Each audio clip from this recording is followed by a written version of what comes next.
Hello defence লাভার বাংলাদেশ, গুরুত্বপূর্ণ সংবাদ। অবশেষে যুক্তরাষ্ট্রের যে নৌবাহিনীর ক্যারিয়ার কিলার রয়েছে সেখানে আঘাত করেছে হুতিদের অত্যাধুনিক মিসাইল ড্রোন, যা ঝাঁকে ঝাঁকে আঘাত করে। অবশেষে এই ভিডিও প্রকাশ হয়েছে আন্তর্জাতিক গণমাধ্যমে, যা তোলপাড় সৃষ্টি করেছে। ইয়েমেন ও ইউএস নেভির 6 ঘন্টা যাবৎ দীর্ঘ এই যুদ্ধ মুখোমুখি সংঘটিত হয়, আর হুতিরা কৌশলী ভূমিকা অবলম্বন করে। তারা আর একই সাথে 18টি স্থান থেকে এই মিসাইলগুলো যুক্তরাষ্ট্রের যে নৌবাহিনীর ক্যারিয়ার কিলার রয়েছে, নৌবাহিনীর যে বিমানবাহী রণতরী রয়েছে সেখানে নিক্ষেপ করে। আপনারা এই ভিডিওতে দেখতে পাচ্ছেন কত নিচ দিয়ে, পানির কত নিচ দিয়ে এই মিসাইলগুলো, এই ড্রোনগুলো যুক্তরাষ্ট্রের যে নেভির যে বিমান বাহিনীর রণতরী রয়েছে সেখানে গিয়ে আঘাত করতেছে। খুব নিখুঁতভাবে এই আঘাতগুলো করতেছে। অবশেষে এই আঘাতের এই ভিডিওটি প্রকাশ করেছে নৌবাহিনীর যে ইউএস নেভির যে আরেকটি শিপ রয়েছে, সেখান থেকে এই ভিডিওটি করেছে আরেকজন কমান্ডার।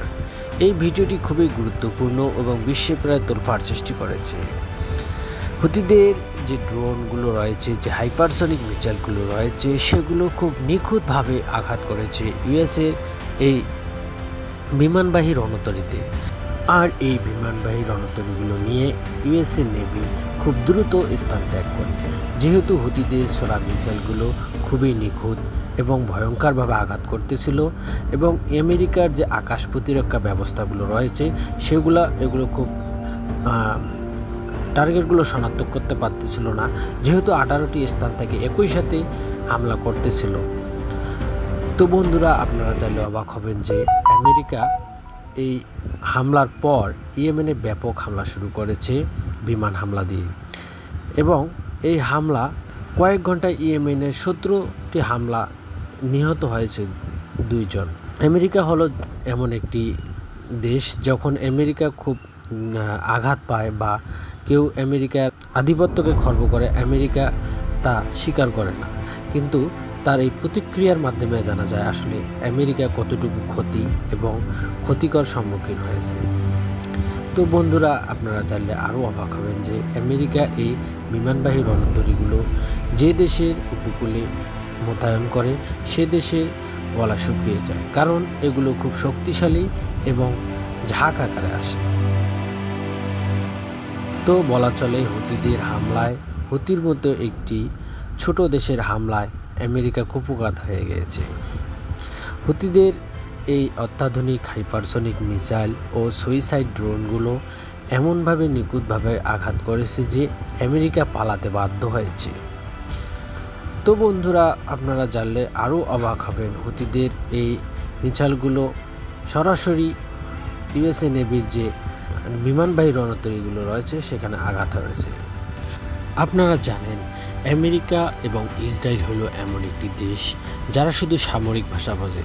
তারা মানবাধিকার বা মানবতার যে ভাষা রয়েছে সেটা শুধু অন্য দেশের ক্ষেত্রে ব্যবহার করে। তারা শুধু বোঝে সামরিক ভাষা। তাদেরকে আপনারা যখন শক্তিশালীভাবে সামরিকভাবে প্রতিহত করবেন, তখনই শুধু তারা আপনার কাছে স্যালেন্ডার করবে এবং আপনার কথা বুঝবে বা আপনার ভাষা বুঝবে।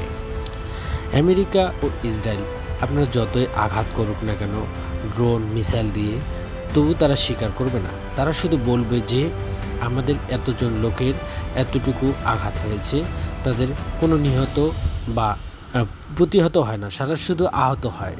কিন্তু অবশেষে দেখা যায় যে আহত ব্যক্তিরা নিহত হয়ে গেছে। এটি হচ্ছে আমেরিকা ও ইসরায়েলের একটি গুরুত্বপূর্ণ চাল। আমেরিকা ও ইসরায়েল এই 2 দেশের যে সামরিক বাহিনীর সদস্য রয়েছে, অর্থাৎ মিলিটারি রয়েছে, তারা হচ্ছে আয়রনের তৈরি ও লোহার তৈরি। তারা সহজেই কখনোই নিহত হয় না, সারা শুধুই আহত হয়, এবং পরবর্তীতে দেখা যায় এই লোকগুলো কিছুদিন পর নিহত হয়ে গেছে। আমাদের এরকম নিত্য নতুন ভিডিও পেতে আমাদের চ্যানেলটি সাবস্ক্রাইব করবেন এবং পাশে থাকবেন। এরকম ডিফেন্স রিলেটেড নিত্য নতুন ভিডিও আমরা আমাদের এই চ্যানেলে ছেড়ে থাকি, এবং আমাদের শর্টগুলো এই ভিডিওর মাধ্যমে নেওয়া থাকে। তো ধন্যবাদ।